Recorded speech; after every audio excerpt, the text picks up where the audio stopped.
Mr. President, I rise in opposition to this amendment. Look, this is the people's house. It is owned by the taxpayers of Iowa. The taxpayers of Iowa have a right to keep and bear arms, and therefore they have a right to carry in this building. Thank you, Mr. President. Chair recognizes. Thank you, Mr. President. I rise in support of House File 517, and I thank those that have worked on this bill. I have to admit, I find it remarkable some of the conversations that we've had here. I just wrote some of them down, that this is adding more guns to the mix.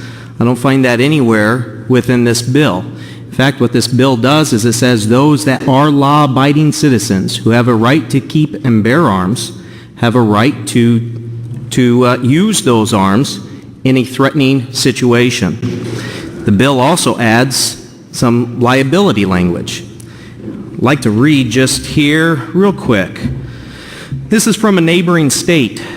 In their code section dealing with justifiable means of using deadly force, there was a bill proposed that states the following: in no case shall any act involving the use of force justified under this section give rise to any claim or liability brought by or on behalf of any person acting within the definitions of aggressor set forth in this section or this article, or the estate, spouse, or other family member of such a person against the person or the estate of the person using such justified force, unless the use of force involves willful or wanton misconduct.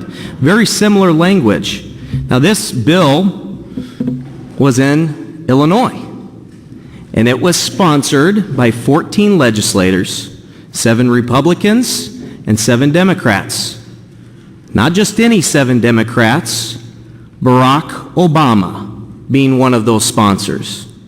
This was back in 2004. This is a great bill. And I have to tell you, when it comes to the issue of showing proficiency, this training, it's the one thing that's missing in this bill that I would have loved to have seen. It's constitutional carry.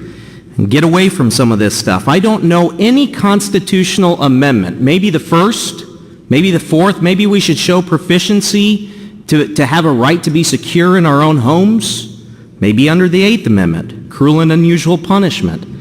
What other constitutional right do we require this? This is still a good bill, and it's the first step Senators on in moving in the right direction in affirming those constitutional rights for Iowans. I heard the question from Senator Johnson. Where do these provisions come from? Maybe we'll hear from Senator Dawson, but I can speculate a little bit because I've heard from my constituents. These provisions come from the people of Iowa. It's our constituents, our bosses, the people we work for.